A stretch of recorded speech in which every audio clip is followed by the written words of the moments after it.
ಶ್ರೀ ಸದ್ಗುರುಪಾದುಕಾಭ್ಯಾಂ ನಮಃ.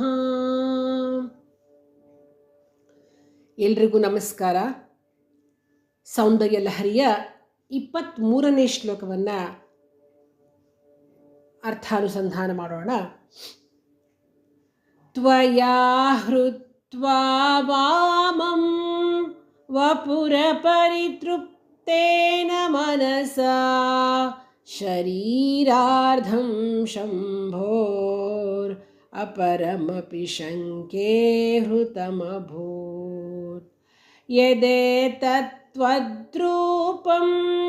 ಸಕಲಮರುಣಾಭಂ ತ್ರಿನಯನಂ ಕುಚಾಭ್ಯಾಮಾನಮ್ರಂ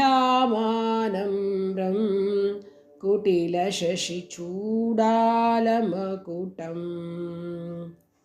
ತ್ವಯಾ ಹೃತ್ವಾ ವಾಮಂ ವಪುರ ಪರಿತೃಪ್ತೇನ ಮನಸಾ ಶರೀರಾರ್ಧಂ ಶಂಭೋಃ ಅಪರಮಪಿ ಶಂಕೆ ಹೃತಮಭೂತ್. ಯದೇತತ್ತ್ವದ್ರೂಪಂ ಸಕಲಮರುಣಾಭಂ ತ್ರಿನಯನಂ ಕುಚಾಭ್ಯಾಮಾನಮ್ರಂ ಕುಟಿಲಶಶಿಚೂಡಾಲಮಕುಟಂ. ತ್ವಯಾ ಹೃತ್ವಾ ವಾಮಂ ವಪುರ ಪರಿತೃಪ್ತೇನ ಮನಸಾ ಶರೀರಾರ್ಧಂ ಶಂಭೋಃ ಅಪರಮಪಿ ಶಂಕೆ ಹೃತಮಭೂತ್. ಯದೇತತ್ತ್ವದ್ರೂಪಂ ಸಕಲಮರುಣಾಭಂ ತ್ರಿನಯನಂ ಕುಚಾಭ್ಯಾಮಾನಮ್ರಂ ಕುಟಿಲಶಶಿಚೂಡಾಲಮಕುಟಂ.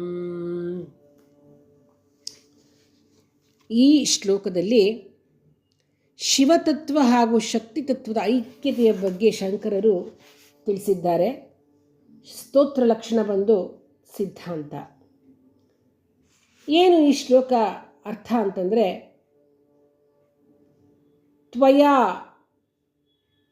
ಶಂಭುವಿನ ವಾಮಂ ಎಡಭಾಗದ, ವಪುಹು ಶರೀರವನ್ನು, ಹೃತ್ವಾ ಅಪಹರಿಸಿ, ಅಪರಿತೃಪ್ತೇನ ಸಂತುಷ್ಟವಾಗದಿರುವ, ಮನಸಾ ಮನಸ್ಸಿನಿಂದ, ಶರೀರಾರ್ಧಂ ಶಂಭೋರಪರಮಪಿ ಶಂಭುವಿನ ಮತ್ತೊಂದು ಅರ್ಧಭಾಗವೂ ಕೂಡ, ಹೃತಂ ಅಪಹರಿಸಿರುವೆ, ಶಂಕೆ ಅಭೂತ್ ಅಂತ ಊಹಿಸ್ತೇನೆ. ಶಂಕರ ಭಗವತ್ಪಾದರು ಏನು ಹೇಳ್ತಾರೆ ಅಂದರೆ, ಜಗದಂಬೆ ನೀನು ಈಶ್ವರನ ಎಡಭಾಗದ ಶರೀರವನ್ನು ಅಪಹರಿಸಿಬಿಟ್ಟು ಅದಕ್ಕೂ ಸಂತುಷ್ಟವಾಗದೆ ಇರ್ತಕ್ಕಂತಹ ನಿನ್ನ ಮನಸ್ಸು ಆ ಶಂಕರನ ಮತ್ತೊಂದು ಅರ್ಧ ಭಾಗವನ್ನೂ ಕೂಡ ಅಪಹರಿಸಿಬಿಟ್ಟಿದ್ದೀಯಾ ಅಂತ ನಾನು ಅನ್ಕೋತಾ ಇದ್ದೀನಿ ಅಂತ ಹೇಳ್ತಾ ಇದ್ದಾರೆ. ಏಕೆಂದರೆ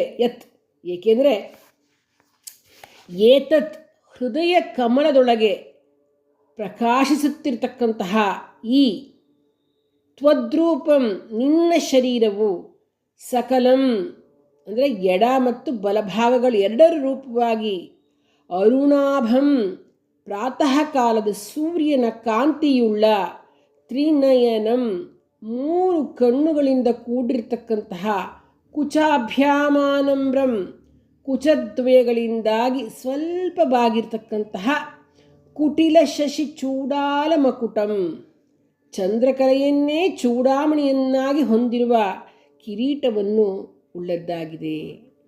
ದೇವಿಗೆ ಅರುಣವರ್ಣ, ಕುಚದ್ವಯಗಳು, ಸುಂದರ ಶರೀರ ಇವು ಸೌಂದರ್ಯ ದ್ಯೋತಕ ಅಂತ ನಮಗೆ ಅನಿಸಿದ್ರೆ, ಸೂರ್ಯ ಚಂದ್ರ ಅಗ್ನಿ ಅಂತಕ್ಕಂತಹ ಮೂರು ಕಣ್ಣುಗಳು, ಕಿರೀಟದಲ್ಲಿರ್ತಕ್ಕಂತಹ ಅರ್ಧಚಂದ್ರ ಇವು ಶಿವನ ಲಕ್ಷಣಗಳನ್ನು ಹೊಂದಿ ಸಂಪೂರ್ಣವಾಗಿ ಐಕ್ಯತೆಯನ್ನು ಸ್ಥಾಪಿಸಿದೆ.